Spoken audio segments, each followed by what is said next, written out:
Welcome welcome welcome, स्वागत है आपका एक और नई वीडियो में।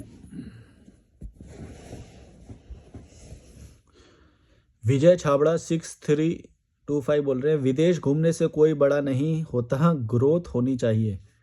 हाँ, मतलब विदेश घूमने से ग्रोथ होगी ही वैसे तो, लेकिन मैं वैसे नहीं बोल रहा कि जैसे गए होटल में रुके वैसे हुए। लेकिन अंडरस्टैंडिंग माने कि वहाँ का इंफ्रास्ट्रक्चर क्या है, वहाँ की गवर्नमेंट कैसे काम करती है, वहाँ के लोकल लोग कैसे बिहेव करते हैं, रूल्स फॉलो करते हैं या नहीं करते हैं, सफाई का कितना ध्यान रखते हैं, और खाना कैसा खाते हैं। ये बहुत सारी चीज़ें हैं जो हम वहाँ से सीख सकते हैं। बहुत सारी ऐसी जगह हैं, या फिर नहीं भी सीख सकते तो अगर वो गलत भी कर रहे हैं तो गलत से भी सीख सकते हैं कि ये गलत कर रहे हैं।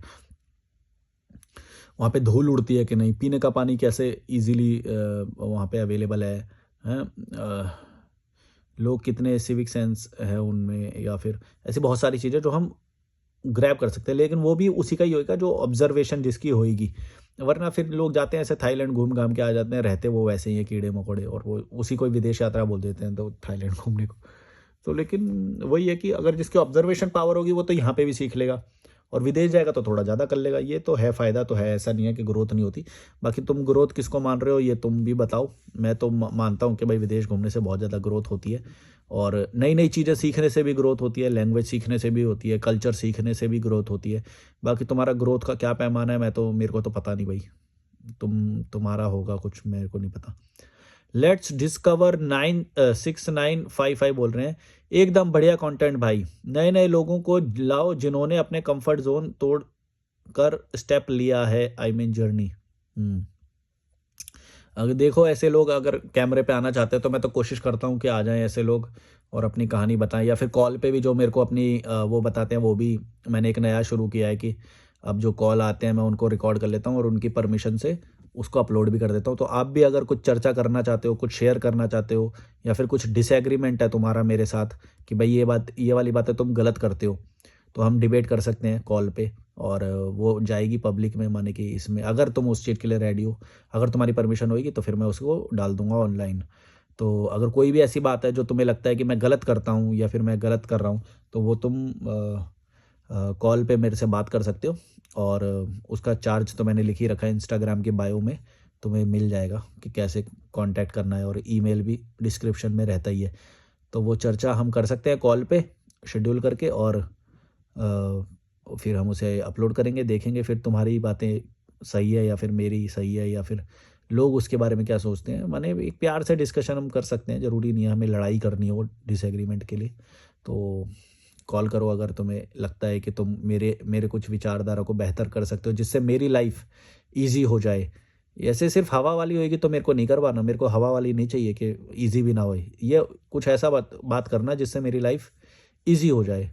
तो या फिर मैं जिन लोगों को बता रहा हूँ उनकी लाइफ ईज़ी हो जाए, तो फिर हम डिस्कशन कर सकते हैं। वो मत करना कि नहीं, नहीं तूने गलत बोला था, आत्मा नहीं होती, आत्मा तो होती है, भूत होते हैं, तू तो झूठ बोलता है, तू तो गलत बोलता है, ऐसा वो सब नहीं करना मेरे को। उन डिबेट का कोई अंत होता भी नहीं है वो, क्योंकि मान्यता होती है, तो वो मान्यताओं पे बात नहीं करनी मुझे।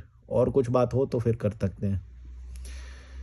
वायरल वीडियोस लिंक्स 2043 बोल रहे हैं, don't allow people to dim your shine because they are blinded, tell them to put some sunglasses on. Logical Heisenberg, ये कौन है? हाइजनबर्ग का नाम तो सुना है मैंने।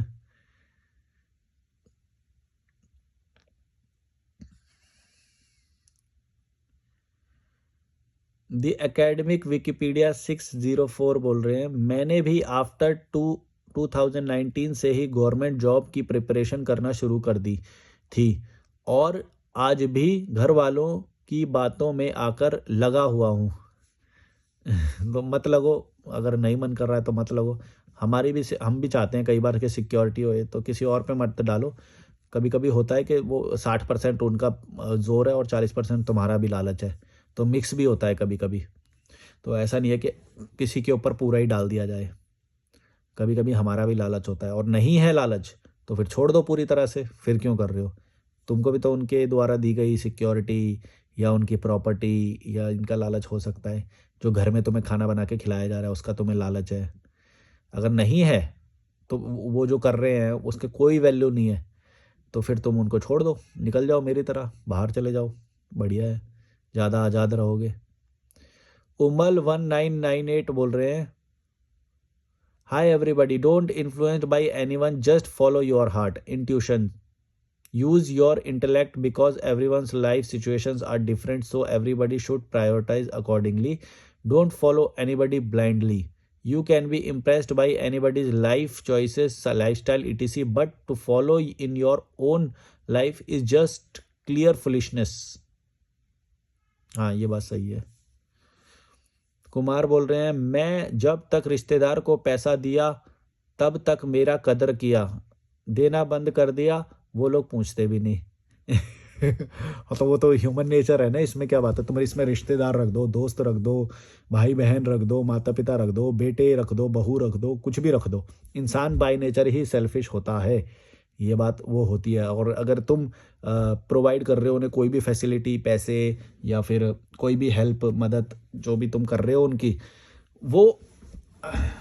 वो हम लोग ना अपने स्वार्थ के कारण भी करते हैं। हम लोग ये क्यों नहीं कभी भी एक्सेप्ट करते हैं कि यार हम भी तो अपने स्वार्थ के कारण ही उनकी हेल्प कर रहे हैं। तुम गौर से सोचना इस बारे में कि हमें लगता है कई हम मैंने बहुत लोगों को सुना, वो ये हमेशा बोलते कि यार मैंने तो लोगों की हेल्प करी, लेकिन लोग वो नहीं।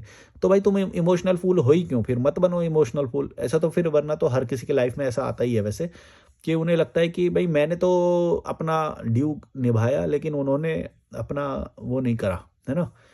तो ये ऐसा सबके लाइफ में इसलिए होता है क्योंकि हम भी किसी ना किसी सेल्फिश रीजन से ही हेल्प कर रहे होते हैं। अगर ऐसा है कि तुम भाई क्लियर उससे हेल्प कर रहे हो तो फिर तुम ये बात करते ही नहीं। पहली बात तो तुम भी किसी ना किसी एक्सपेक्टेशन के साथ ही करते हो। तो अगर तुम जिस दिन वो छोड़ दोगे और प्रॉपर अपना रिलेशन वैसे रखोगे कट टू कट, 1 मिनट रुकना,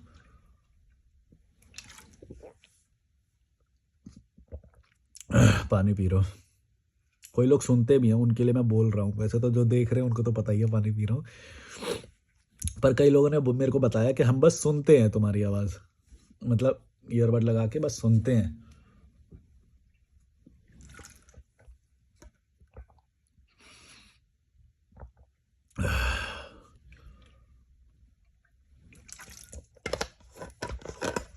लिट्टी चोखा खा के आया था मैं, तो उससे प्याज ज़्यादा लग रही है शायद मुझे। लिट्टी चोखा खाया था, मस्त। क्रेविंग होती है कभी कभी, तो ऐसी चीज़ें मैं खाता रहता हूँ यहाँ पे। एक और सजेशन आया था मेरे को, आज एक कॉल आया था, उस पर मेरे को सजेशन आया था। तो उन्होंने बोला था कि अपनी डे टू डे लाइफ को भी डिस्कस किया करो कि क्या खाया, सुबह से क्या किया, दिनचर्या क्या रहती है। दिनचर्या तो मेरी कोई ज़्यादा खास नहीं रहती। सुबह जब मैं उठता हूँ, पहले मान लो 8 बजे या कुछ भी, तो 8 बजे से 1 घंटा मैं काम करता हूँ कि ये थंबनेल बनाना, एक वीडियो जो मेरी मॉर्निंग में हमेशा वीडियो आती है ना, तो उसको मैं मॉर्निंग में ही उठते ही पहले थंबनेल वगैरह बना के टाइटल करके वो लगाता हूँ। तो 1 घंटा मान लो, उसमें मतलब मेरे को वीडियो भी देखना पड़ता है पहले कि इस वीडियो में मैंने क्या बोला है। उसी वीडियो में से कोई बात उठा के उसका टाइटल और वो रख देता हूँ, थंबनेल, तो फिर वो मैं पब्लिक कर देता हूँ। सुबह ही सुबह एक वीडियो आ ही जाती है मेरी। फिर वो पब्लिक करने के बाद मैं जल्दी जल्दी अपना ये सब फ्रेश वगैरह होके 9 बजे के करीब जाता हूँ बाहर कुछ खाने पीने, और उसमें एक चाय भी पी लेता हूँ और बाकी कुछ खाता हूँ हल्का फुल्का। और मॉर्निंग वॉक, यानी कि सनशाइन के अंदर मेरे को मॉर्निंग वॉक बड़ा पसंद है। उसमें मैं एक ये छोटी बोतल रखता हूँ, जो मेरी काली वाली बोतल है, जो ये वाली जो मेरी बोतल है, ये मैं बोतल लेके जाता हूँ। ये 1/2 लीटर की है और इसके अंदर पानी गर्म भी रहता है, और अगर कॉफ़ी या हॉट चॉकलेट जो भी बनाना है वो भी गर्म रहता है। अभी तो पानी लेके जा रहा हूँ इसके अंदर में। अब मेरा हॉट चॉकलेट का वो है तो वो लेके आ जाऊँगा मैं, मेरा रखा हुआ है यहाँ पे। तो वो, और फिर मैं मॉर्निंग वॉक करता हूँ मस्त। फिर लगभग 11-12 बजे तक मैं आ जाता हूँ।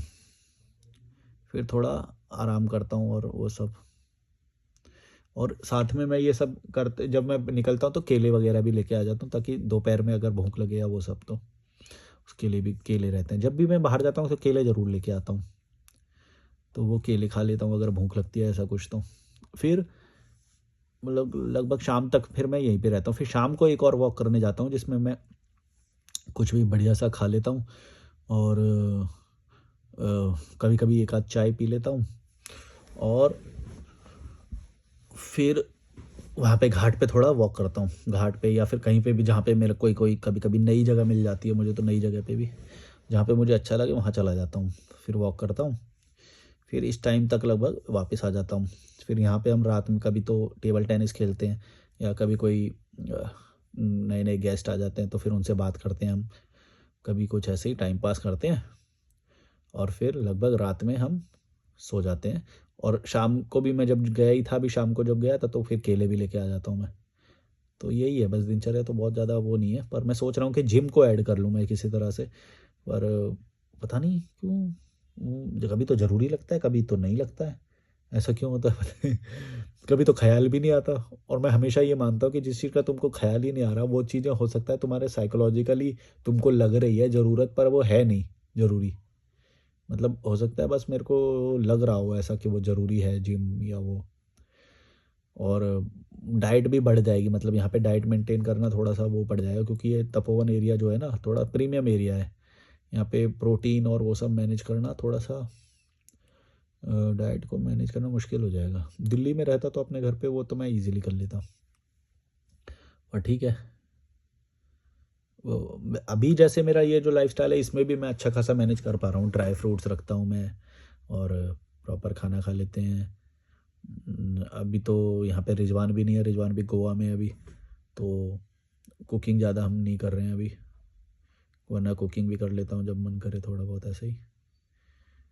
तो पर मेरे को ये लाइफ बेस्ट लगती है यार, ये जो सोलो वाली लाइफ है, अकेले खुद से मैनेज करना, खुद से चीज़ें टैकल करना, बढ़िया है।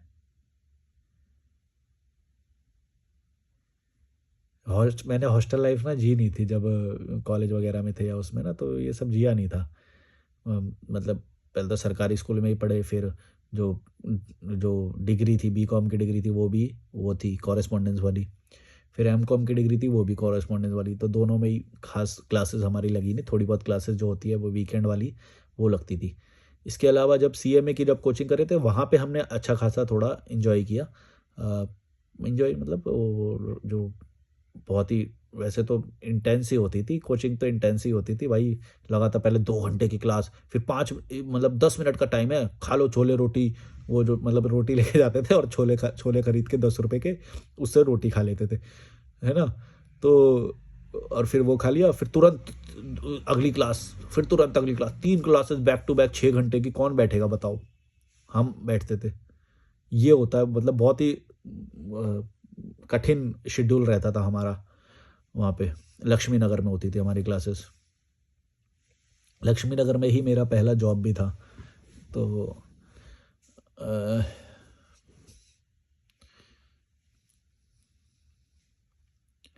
बहुत हेक्टिक था वो भी।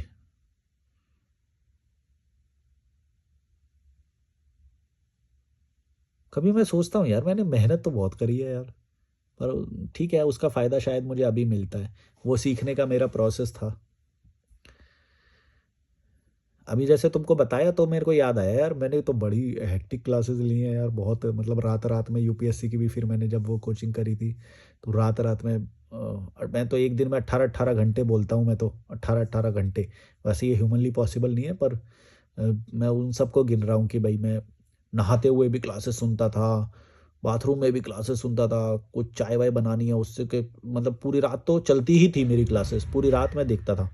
क्योंकि मेरे को रात में बहुत ईज़ी लगता था, क्योंकि सब लोग सो जाते थे तो बहुत कंसंट्रेशन होता था, और मेरे मतलब क्यूरोसिटी का वो लेवल शांत हो रहा था यार, मैं खुद खुद नहीं समझ पा रहा था, इतने खिड़की खुल रही थी, दरवाजे खुल रहे थे ब्रेन के। मतलब मैं खुद सोच रहा था यार, ये तो यार क्या बात करी, ये कितना इंटेलिजेंट है यार, ये इसने क्या सही बात बोली है यार, ये बात तो मुझे पता नहीं थी यार, ऐसे तो इस नज़रिए से तो मैंने कभी देखा ही नहीं इस कॉन्सेप्ट को। अच्छा, एक कॉन्सेप्ट को इतने सारे नज़रियों से देखा जा सकता है, अरे बाप रे! मेरे इतने खिड़की खुली उसकी ब्रेन की कि मैं पूरी-पूरी रात वो देखा करता था यूपीएससी की क्लासेस। वो बहुत ही मेरे लिए रेवोल्यूशनरी थी। तो तुम ज़रूर देखना यूपीएससी की जो मतलब 4-4 घंटे की क्लास है, 2-2 घंटे की, तो 2-2 घंटे तो बहुत नॉर्मल होता है हमारे लिए। मैं 2x पे 4x पे देखा करता था। 4x पे भी मैंने क्लासेस देखी है, तुम सब मानोगे? 4x की भाषा भी मैं समझ लेता हूँ, अगर मेरी भाषा हिंदी भाषा होगी ना, मैं 4x की स्पीड पे हर एक कॉन्सेप्ट को समझ सकता हूँ। इतना मेरा वो हो गया था, मतलब 4 घंटे की वीडियो को मैं 1 घंटे में ख़त्म कर सकता हूँ। इतनी स्पीड से देख लेता हूँ मैं। इंग्लिश की भी मैं 3x पे समझ सकता हूँ आसानी से। चाहे कोई भी उसका वो हो, क्या बोलते हैं, डायलेक्ट होता है जो प्रोनाउंसिएशन अलग-अलग होते हैं ना, जैसे अमेरिका का अलग होगा, यूके का अलग होगा, ब्रिटिश अलग, ऐसे अलग-अलग होते हैं। तो कोई भी होए, मैं 3x तक तो आसानी से किसी का भी समझ लेता हूँ, 3x में ही देखता हूँ। मेरे मेरे को तेज़ी से चाहिए होता है। 1x मेरे को बहुत स्लो लगता है। कोई भी वीडियो 1x मेरे को बहुत ही ज़्यादा स्लो लगता है। क्योंकि मैंने शुरुआत से ही 2x पे, और 2x तो बहुत मेरे लिए, 2x भी बहुत कम हो गया एक टाइम के बाद। जब कोई नया कॉन्सेप्ट आता है तब मेरे को स्लो करना पड़ता है यार, कि मैं उसे एब्ज़ॉर्ब कर पाऊँ, पहले सोच लूँ उसके बारे में। वो धीरे-धीरे बोलता है, वो या फिर मैप वाली जो चीज़ें होती थी, जैसे मैप मैप वाली जो चीज़ें होती है ना, वर्ल्ड मैप या भारत का नक्शा या नदी तंत्र होता है, पहाड़ पहाड़ होते हैं, या ऐसे जब मैप वाली चीज़ें सिखा रहा है जिसके अंदर मेरे को कॉन्सन्ट्रेशन करना पड़ रहा है। क्योंकि हम मैप वाली चीज़ें हमारे एनसीईआरटी के उसमें बहुत अच्छे से नहीं थी, बहुत ही बेकार तरीके से थी, और अच्छे से होगी भी कैसे यार, टीचर तो ऐसे ही होते थे सरकारी स्कूल में, और जो किताबें भी होती थी सरकारी किताबें, तुम्हें पता ही है कैसा था वो। तो जो हालाँकि यूपीएससी में भी एनसीईआरटी की बोलते थे, लेकिन जो मैं वीडियोज़ जो देख रहा था उसके अंदर बहुत ही एक पीपीटी बना के, और बहुत ही अच्छे नक्शे में, और बहुत ही अच्छे उस तरीके से वो समझाया हुआ होता था। तो उसमें मेरे को देखने में बड़ा ही ईज़ी लगता था, और बहुत ही नई-नई चीज़ें मेरे को समझ में आ रही थी। तो वो रा वो रातें मुझे अभी भी याद है, क्या प्यारी रातें होती थी। मतलब मेरे को सीखने का प्रोसेस हमेशा बहुत एन्जॉय करता हूँ मैं आज भी। इसीलिए शायद मेरा ये वो है कि मैं स्पेनिश क्लासेस लेता हूँ, या कोई-कोई अलग-अलग भाषाओं की जो किताबें लेता हूँ। स्पोर्ट्स सीखता हूँ, स्पोर्ट्स के रूल देखता रहता हूँ, पता नहीं क्यों? मेरे को मज़ा आता है कि अलग-अलग स्पोर्ट्स के रूल्स मैं जानूँ। तो जभी भी किसी के साथ कभी बैठेंगे, कुछ भी, चाहे किसी भी स्पोर्ट्स का बंदा हो, मैं उससे कुछ तो बात कर ही लूँगा। ऐसा नहीं है कि ब्लैंक रहूँगा मैं, कि हाँ, कुछ बताओ, ऐसे नहीं होएगा। तो कोई भी फ़ील्ड हो, मेरे को पता नहीं क्यों ऐसा लगता है कि मैं इसके बारे में भी जान लूँ, इससे भी जान लूँ, इससे भी जान लूँ, बात कर लूँ। वो सब मेरे क्यूरोसिटी बहुत शांत होती है। सारी चीज़ें तो मैं तुम्हें बता नहीं पाता, पर मैं यूट्यूब हिस्ट्री का भी दिखाऊँगा तुम लोगों को, तो तुम्हें समझ में आएगा कि मैंने बहुत सारी चीज़ों में सीखने के लिए, मेरे को बस ऐसे लगता है कि मैं ये सीख लूँ। और जो वो नहीं होता था, याद है? वो डिस्कवरी चैनल पे जो बहुत पहले प्रोडक्ट्स बनाने वाली, जो फैक्ट्री मेड करके एक आता था शो, जो फैक्ट्री में कैसे चीज़ें बनती है, वो मेरे को बड़ा ही वो लगता था कि यार कैसे कोई चीज़ें बनती हैं, वो देख के बहुत क्यूरोसिटी शांत होती थी। अब तो ये फ़ेसबुक वगैरह पे भी आ जाती है वो वाली रील्स, मेकिंग की वीडियोज़ जो होती है फैक्ट्री वाली। तो वो भी मेरे को बहुत अच्छी लगती है देखने में। मतलब यार, मैं कभी सोचता था कि यार ये एक बॉटल बनती कैसे होएगी? इतना सा प्लास्टिक का टुकड़ा होता है, वो बॉटल बन जाता है। तो मशीन से। तो ऐसे करके बहुत सारी चीज़ें, अब तो इंटरनेट हो गया है, तो अब तो बहुत ही ईज़िली हमारे को वो उपलब्ध हो जाती है। लेकिन उस वक़्त हमें बहुत ज़्यादा वो करना पड़ता था, क्योंकि सैटेलाइट चैनल होते थे, और 1-2 ही होते थे। एक डिस्कवरी का, एक और डिस्कवरी साइंस करके चैनल आया था। पता नहीं अभी, हाँ, है, अभी भी होगा। पर हमने तो यार, सच में बता रहा हूँ, मैंने तो 2017-18 से कोई टीवी देखा ही नहीं है, बल्कि तो 2014 से ही शायद नहीं देखा है। नहीं, 2016 में भी जब नोटबंदी हुई थी तब वो खबर देख रहे थे हम, याद है मुझे। 8 नवंबर 2016 नोटबंदी हुई थी, डीमोनेटाइज़ेशन। रात के 8 बजे प्रधानमंत्री जी ने आके वो दिया था भाषण। तो वो भी याद है मेरे को। और जीएसटी के टाइम भी देख रहा था मैं, 2017 में जीएसटी के टाइम भी मैंने कुछ खबरें देखी थी। लगभग यानी 2017 के बाद से मैंने टीवी देखना बंद कर दिया। और 2018 में मेरे पास स्मार्टफ़ोन और वो सब इंटरनेट भी आ गया था, तो अ, वहाँ से मैंने बहुत सारी चीज़ें सीखना शुरू किया। उसके बाद तो मेरा ग्रोथ का बहुत ही तेज़ वो शुरू हुआ, क्योंकि 2017 के करीब मेरे को अच्छी खासी, मतलब वो भी सैलरी वगैरह भी मिलने लग गई, और मेरा ट्रैवल भी शुरू हो गया था। मेरा पहला ट्रैवल भी 2017 में ही था। और वो सीखने की जर्नी वहाँ से तो मेरा मतलब ऐसा लगा कि क्या कॉलेज, क्या ये, कि इन्होंने कभी कुछ नहीं सिखाया। वहाँ से तो मेरा बहुत ही तेज़ शुरू हुआ सीखने का। इवन जॉब में भी मेरे को बहुत कुछ सीखने को मिला। जॉब में भी मतलब सीखने वाला तो कहीं से भी सीख ही लेगा, देखो उसकी तो ऑब्ज़र्वेशन है। मैं ये नहीं मानता कि ये, जैसे अभी थोड़ी देर पहले एक कमेंट पढ़ रहा था मैं, उन्होंने बोला था कि इंटरनेशनल ट्रैवल से कुछ नहीं सीखते, ग्रोथ नहीं होता। तो वो सीखने वाला वैसे सही बात है कि कहीं से भी सीख लेता है, लेकिन उसकी भूख जब इंटरनेशनल तक नहीं जाएगी, इसका मतलब वो है कि उसकी स्पीड बहुत कम है सीखने की, स्लो है बहुत। क्योंकि उसका नज़रिया ये होना चाहिए कि भाई देखो कितने देश हैं, लगभग 200 देश हैं। तो 200 देश में से तुम क्या कर रहे हो? कितने देख रहे हो? कितने लोगों से मिल रहे हो? लोगों से नहीं, मतलब उनके एनवायरनमेंट में वो कैसे बिहेव करते हैं, उनके यहाँ पे कैसे टैक्सी लेते हैं, वो क्या करते हैं, पैदल चलते हैं, वो साइकिलिंग का कल्चर है, वॉकिंग का कल्चर है सनसेट शाम को कैफ़े में बैठने का कल्चर है, कॉफ़ी पीने का कल्चर है, क्रोसॉन खाने का कल्चर है। मतलब जो भी है वो सब मतलब सनसेट देखने का कल्चर है शाम को, या फिर नॉन-वेज खाने का कल्चर है, कच्चा खाने का कल्चर है या पक्का। ऐसा करके ये अलग-अलग फ़ीलिंग होती है, बहुत ही अलग फ़ील होता है उस वक़्त। तुम कभी महसूस करना जाके, बहुत ही अच्छा और अलग फ़ीलिंग होती है वो। और जब इंडिया आते हैं ना, घर आते हैं, तो एक अलग ही वो महसूस होता है। व मैं कैसे बताऊँ तुम्हें, तुम्हें करना चाहिए वो, ट्राई करना वो चीज़। और जिसके पासपोर्ट नहीं है वो तो चैनल छोड़ के ही चले जाओ भाई अभी। मेरे को नहीं चाहिए ऐसे नल लल्लू लोग। चलो आगे बढ़ते हैं। हाँ, ये तुम्हारा कमेंट था। मैं जब तक रिश्तेदार को पैसा दिया, कदर किया, देना बंद कर दिया तो लोग पूछते भी नहीं।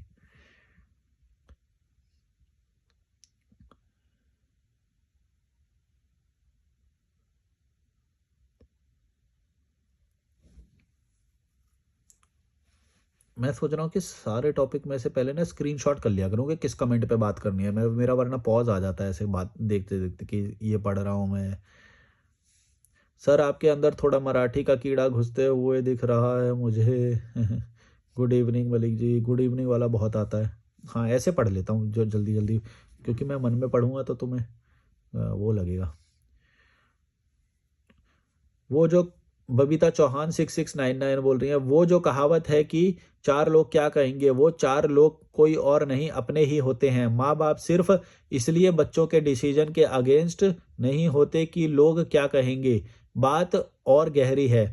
असल में जब उनके खुद के बच्चे कुछ अलग करेंगे तो हमारे माँ बाप की टेंशन ये होती है कि अब हम अपने पड़ोसी और उनके बच्चों को ताना नहीं मार पाएंगे, क्योंकि हम हमारे वाले ने तो खुद वो काम किए हैं। अपुन अपुन हाँ? अपुना अपुनाथ चौधरी 6899 बोल रहे हैं, एंटी नेटलिज्म मतलब बच्चे पैदा नहीं करना। अच्छा, चाइल्ड फ्री। हाँ, तो ये तो मैंने कई बार बोली है बात, बच्चे पैदा मत करो या करो, ये तो तुम्हारी चॉइस है। अगर पैसे हैं तो कर लो, एंजॉय करना है तो कर लो, अनसर्टेनिटी अच्छी लगती है तो कर लो। क्योंकि बच्चे पैदा होके कैसा बिहेव करेंगे, या उनके साथ कुछ गलत हो जाएगा, या फिर वो अपंग पैदा होंगे, या फिर वो उनका जेंडर का क्या प्रेफरेंस रहेगा, इस पे तुम्हारा कोई कंट्रोल नहीं है। तो फिर बाद में दुख आएगा तो रोना मत।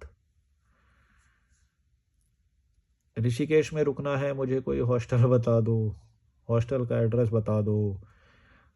एक अतुल सिंह का कमेंट आया, ये थोड़ा ठीक लग रहा है, इसको पढ़ते हैं ठीक से। अतुल सिंह 90, भाई I am 34 years old working as software engineer in MNC. This has been 12 years I am working in this IT sector. Now I want to switch my career to legal profession as advocate.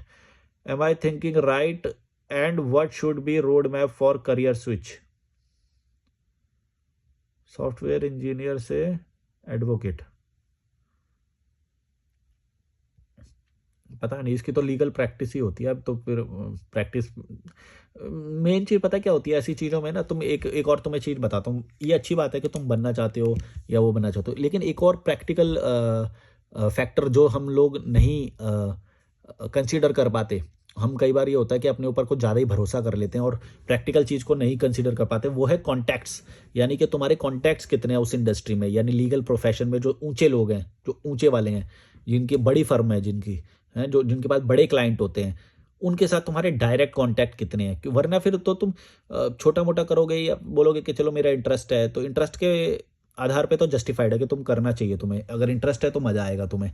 लेकिन कभी होता है कि हम कुछ बहुत बड़ा करना चाहते हैं, वो करना चाहते हैं, तो उसमें पता है क्या होता है, तुम्हें बड़ा खेल खेलने के लिए ना बड़े कॉन्टैक्ट्स चाहिए। बड़े कॉन्टैक्ट्स यानी कि जो ऊपर वाले लेवल के हैं। अगर वो हैं तो वो भी एक बहुत इंपॉर्टेंट फैक्टर होता है, जो प्रैक्टिकल है, जो सच है। उसको ज़रूर मानना। ये मत बोलना कि जो जिसमें प्रतिभा होती है वो तो आगे निकल ही जाता है, ऐसा होता है। वो होते हैं, लेकिन यार देखो अब वो कितना 1 लाख में से 1 ऐसा बंदा होएगा, 1 करोड़ में से 1 होएगा ऐसा बंदा। फिर तुम क्या वो तो बनने के लिए नहीं इतना वो करोगे। हाँ, वही है फिर इंटरेस्ट वाली बात। अब वो वरना फिर छोटे-मोटे एडवोकेट ही बन के रह जाते हैं। विज़न होता है ये कि थोड़ा चलो बड़ा करेंगे, थोड़ा अच्छा करेंगे। जॉली एलएलबी देख लिया, ये देख लिया, वो देख लिया। लेकिन फिर अगर बड़े कॉन्टैक्ट नहीं है तो फिर ऊँचे कैसे जाओगे किसी भी चीज़ में? ब कॉन्टैक्ट तो चाहिए तुम्हें, और फिर अपनी लड़ाइयाँ भी होती हैं, वो सब भी लड़नी पड़ेंगी। तो मैं बस तुम्हें एक अलग विज़न देना चाह रहा था। ये जो कमेंट पढ़ के मैंने एक अलग विज़न दे दिया है तुम्हें कि इस फैक्टर को भी नज़रिए में रखना कि तुम्हारे अगर कॉन्टैक्ट नहीं है तो तुम कितनी भी पढ़ाई कर लो, कितनी बुक्स पढ़ लोगे यार। लॉ में इतनी सारी बुक्स हैं, इतने सारे लॉ हैं, तुम कितना स्टडी करोगे, कितने लोगों से मिलोगे। अब 34 की तुम्हारी एज है, तो फिर 6 साल तो समझने में लग जाते हैं किसी भी इस वाले प्रोफ़ेशन को। ये इतना वो है। मेरे खुद लॉयर क काफ़ी सारे फ्रेंड्स और वो सब हैं, कॉन्टैक्ट में हैं जो बहुत गहराई है इसके अंदर, मतलब तुम समझ रहे हो, बहुत गहराई है। कॉन्टैक्ट्स होने चाहिए, अंदर की बातें होनी चाहिए। प्रैक्टिस में तुम्हें कौन-कौन से जो कोड्स हैं उनके अंदर कैसे कार्यप्रणाली काम करती है, सिस्टम कैसा है, वो सब का तुम्हें सिर्फ़ अनुभव लेते-लेते ही 6-7 साल लग जाएँगे, अनुभव लेते-लेते। और बड़े वाले बनना तो वो तो भूल ही जाओ। लेकिन फिर भी एक चीज़ पे जस्टिफ़ाई हो सकता है, वो है इंटरेस्ट। मेरे को बस करना है ये, मेरे को मज़ा आ रहा है, मतलब मुझे ऐसा लग रहा है कि कुछ जाने इसके बारे में। तो फिर जस्टिफ़ाइड है कि फिर तो कुछ है ही नहीं कि कर लो। पर वही है कि अगर डिपेंडेंसी है तुम्हारे ऊपर, बच्चे हैं, परिवार है, तो फिर वो इंटरेस्ट वाली चीज़ भी थोड़ी-सी भारी पड़ सकती है, क्योंकि ऊँचे ऊँचे जाने में बहुत टाइम लगेगा उसमें। तुम समझ रहे हो ना मैं क्या बोल रहा हूँ? मेरा मकसद ये नहीं है कि मैं तुम्हें हाँ बुलवाऊँ, मतलब इस चीज़ के लिए तुम्हें हाँ बोलूँ या ना बोलूँ। मेरे को तो बस ये होता है कि किसी तरह से तो तुम्हारा बेनिफिट हो जाए, इसलिए कोई नज़रिया दे दूँ। ये तो मैंने एक ये नज़रिया दिया है तुम्हें। इस नज़रिए से भी सोचना कि कितना टाइम लगेगा तुम्हें अगर तुम आज शुरू करोगे तो फिर वहाँ का सिस्टम समझने में, और फिर डॉक्टर लोगों के लॉयर लोगों के साथ रहो अभी, बात करो उनसे, फ़ोन पे बात करो। लीगल जो लोग होते हैं उनसे बात करो, तब जाके ये सोचो कि मैं करूँ या ना करूँ। और मेरे जैसे व्यक्ति से मत पूछो, डायरेक्ट उनसे पूछो, तो तुम्हें ज़्यादा फ़ायदा होएगा। मैं हर किसी को यही बोलता हूँ, तुम ना ये मत सोचो कि तुम्हें अगर कोई चीज़ करनी है तो तुम्हें सीधा डिग्री में कूद जाना है। उस प्रोफ़ेशन से जो जुड़े हुए लोग हैं, या फिर अगर हो सके तो उसके उसी प्रोफ़ेशन में जो ऊपर बैठे लोग हैं, वहाँ तक अगर तुम्हारा 1-2 कॉल हो जाए, कॉन्टैक्ट हो जाए, बात हो जाए, तो देखो तुम्हारा विज़न इतना खोल देंगे वो लोग, जो मैं तो नहीं कर पाऊँगा, क्योंकि उन लोगों को अंदर की बातें सारी पता होती हैं। तो वो ज़्यादा ब्रॉड पर्सपेक्टिव से वो चीज़ें बता सकते हैं। अगर तुम्हें अकाउंटेंट बनना है, तुम्हें डॉक्टर बनना है, तो उसी प्रोफ़ेशन के लोगों से मिलो, उसी कम्युनिटी से जुड़ो। फिर ये डिसीज़न लो कि हाँ, मैं एक स्विच करना है या नहीं करना है। ऐसे मत रैंडमली अगर कोशिश करोगे तो डिग्री भी कर जाओगे। डिग्री करने में क्या होता है, डिग्री तो एकेडमिक होती है। एकेडमिक तो मतलब जो पढ़ लिया, वहीं पे वही सवाल आ गए, जवाब आ गए, तो फिर वो तुम कर ही जाओगे। लेकिन उससे एक गलती हो सकती है, वो ये कि जो पर्सपेक्टिव तुम लेके चले थे, वो अगर सही नहीं हुआ पर्सपेक्टिव, तो तुम्हारी पूरी ज़िंदगी ऐसी लगेगी तुम्हें, यार 3 साल तो डिग्री में दिए, 3 साल 4 साल जो भी है, और फिर वो चीज़ है भी नहीं वहाँ पे जो तुम सोच के गए थे। तो वो पर्सपेक्टिव तुमको तो सिर्फ़ अंदर का बंदा दे सकता है। अंदर के बंदों से बात करो हमेशा। मेरे प्रोफ़ेशन में मेरे को ये बहुत बेनिफिट मिलता है कि मेरे को सारे प्रोफ़ेशन के लोगों से अंदर की बातें करने को मिलती हैं। तो मैं काफ़ी सारे सिस्टम के अंदर की बातें जानता हूँ। तो इसीलिए मैंने तुमको ये पर्सपेक्टिव देने की कोशिश करी है यहाँ पे। मैं कौन होता हूँ बताने वाला कि तुम्हें ये करना चाहिए या नहीं करना चाहिए? वेदर यू आर राइट और रॉन्ग, मैं नहीं बता सकता ये। ये तो तुम्हें खुद अपनी फेट से खुद ही जानना पड़ेगा, और गलती भी हो जाए तो कोई दिक्कत नहीं, गलतियाँ भी करो। और स्नीक इन कर सकते हो तो थोड़ा स्नीक इन करो, माने कि एकदम से वो मत करो और धीरे-धीरे घुसो। और जल्दी कर सकते हो तो जल्दी, क्रांति, वो भी हो सकता है। देखो तुम्हारी सिचुएशन क्या है, तुम्हारा बैकग्राउंड क्या है, तुम्हारी डिपेंडेंसी क्या है, कितना रिस्क ले सकते हो, कितना ईमानदारी का लेवल कितना है तुम्हारा। ईमानदार हो तो फिर कभी आगे नहीं बढ़ पाओगे उस वाले प्रोफ़ेशन में। ऐसी बहुत सारी चीज़ें हैं, तुम्हें अंदर के बंदे ही बताएँगे वो तो। चलो ये तो मैंने पढ़ लिया, मेरे ख्याल से बड़ा भी हो गया वीडियो। अगली बार में अगला कमेंट लेंगे। चलो, लाइक, शेयर, सब्सक्राइब।